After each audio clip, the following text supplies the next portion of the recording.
Bonjour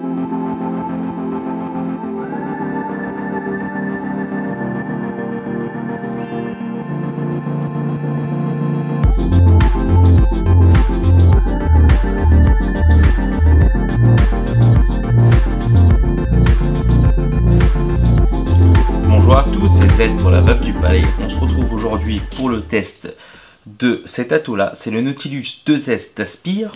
Je vous le montre. Voilà. J'ai gagné donc le droit de faire le test du Nautilus 2S grâce aux personnes qui ont voté pour moi sur le concours d'Aspire France. Je remercie donc toutes les personnes qui ont publicité mon nom.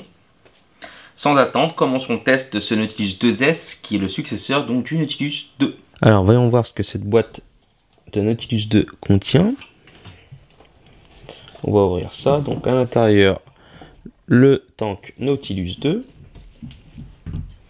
Un deuxième triptyque pour un tirage un peu plus large que le premier qui est prémonté. Un Pyrex de rechange. Et bien sûr une deuxième résistance. Alors les deux différences principales entre le Nautilus 2 et le Nautilus 2S, c'est d'abord le contrôle d'airflow. Vous avez ici la même chose que le Nautilus 2. Par contre, si vous tournez, vous avez ici une entrée, une sortie d'air complète qui correspond donc à un tirage plus large, qui est d'ailleurs proposé par la résistance qui est montée à l'intérieur. Je vais vous montrer ça. Le deuxième changement, c'est le remplissage par le haut sans devoir dévisser la cage. On dévisse juste le top cap à ce niveau-là.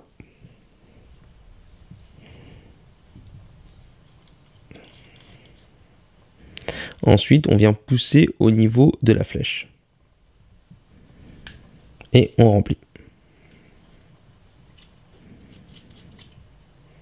Pour changer la résistance, par contre, il va falloir faire comme à l'ancienne. Donc, on dévisse le tout comme avant. D'abord la cage. Ensuite, il faut retirer le verre. D'ailleurs, la résistance est partie avec la cage. Et le verre n'est pas simple à retirer. Voilà. Alors, j'essaie de faire venir la résistance.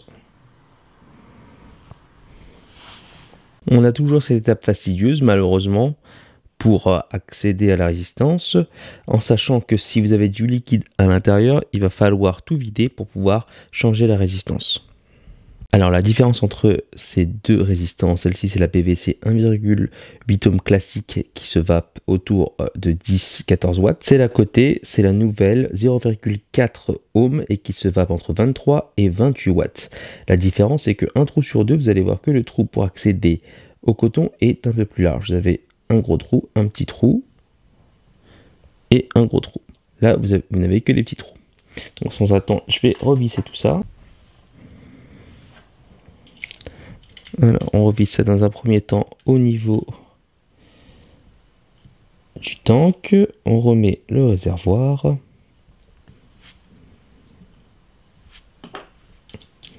Et on vient remettre la cage. Voilà, maintenant on va remplir le liquide. Pour les besoins du jour, je vais utiliser le liquide de Savouréa, le citron vert en 50-50.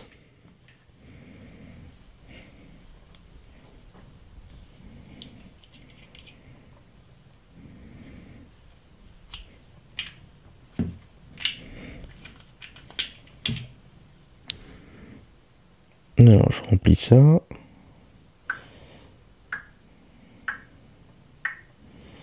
Ce qui est beaucoup plus pratique, c'est bien sûr le remplissage par le haut, mais aussi le niveau maximum. On peut remplir ici jusqu'en haut sans problème, alors que sur le Nautilus 2, il fallait faire attention au niveau maximum avant de refermer la cage. Alors, voyons voir ce que ce Nautilus 2S donne en test réel.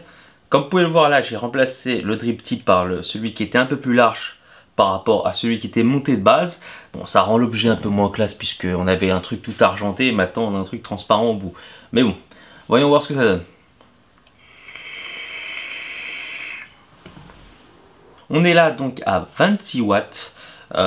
On sent qu'effectivement c'est un tirage large. Je me suis mis bien sûr sur l'airflow de tirage large qui est complètement ouvert. Alors tout de suite, ce qui marque en dehors du fait qu'on est sur un tirage large en utilisant un Nautilus, c'est bien sûr le rendu des saveurs qui est caractéristique et vraiment pas mal au niveau de la gamme Nautilus d'Aspire. Alors après à 26, 28, 27 watts, On va pas se mentir, c'est pas le tirage le plus large possible, c'est pas du 80-100 watts, ça n'a rien à voir. Mais on est vraiment sur du tirage large, assez confortable.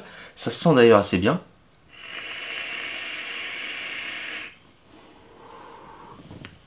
Mon regret peut-être par rapport à ce Nautilus 2S, c'est qu'Aspire ne soit pas allé au bout de ses idées.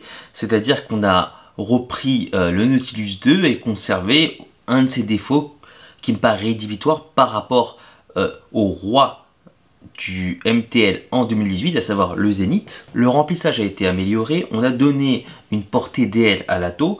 Par contre, pour ce qui est de changement de la résistance, c'est toujours très fastidieux. Il faut défaire la cage, enlever le verre, vider le liquide s'il y en a, et ensuite seulement changer la résistance. Voilà, c'est extrêmement dommage d'avoir toujours cette partie fastidieuse, surtout que ce qui était le plus compliqué, c'est vraiment de dévisser la cage qui, au travers des saisons, des pièces que vous traversez, de l'humidité, etc., qui peut se condenser, va se retrouver coincé. Et donc, dans mon magasin, j'ai vu plusieurs dizaines de Nautilus avec des traces de pince parce que les gens ont pris une pince pour pouvoir retirer leur Nautilus de la cage, au moins pour pouvoir remplir le liquide. Bon, il n'y aura plus ça, parce que ce sera moins le cas, il n'y aura que la reste à changer, mais je vous garantis que ce problème-là surviendra également. Alors sur le modèle argenté, c'est un peu moins grave, puisque la peinture partira de manière moins visible que le modèle noir, où je vois vraiment des traces de pince qui ont fait partir la peinture noire. Bon, c'est pas très grave, hein, c'est toujours très fonctionnel, mais c'est facile, si vous êtes à l'extérieur, vous n'avez que vos mains, ça peut être limité. Malheureusement, Aspire n'arrivera pas à contester la position du Zénith d'Inokin avec ce Nautilus 2S, du fait du changement de résistance qui est un peu plus fastidieux. Chez le Nautilus, chez Inokin, c'est extrêmement simple. On dévisse la base, on retire la résistance et c'est fini.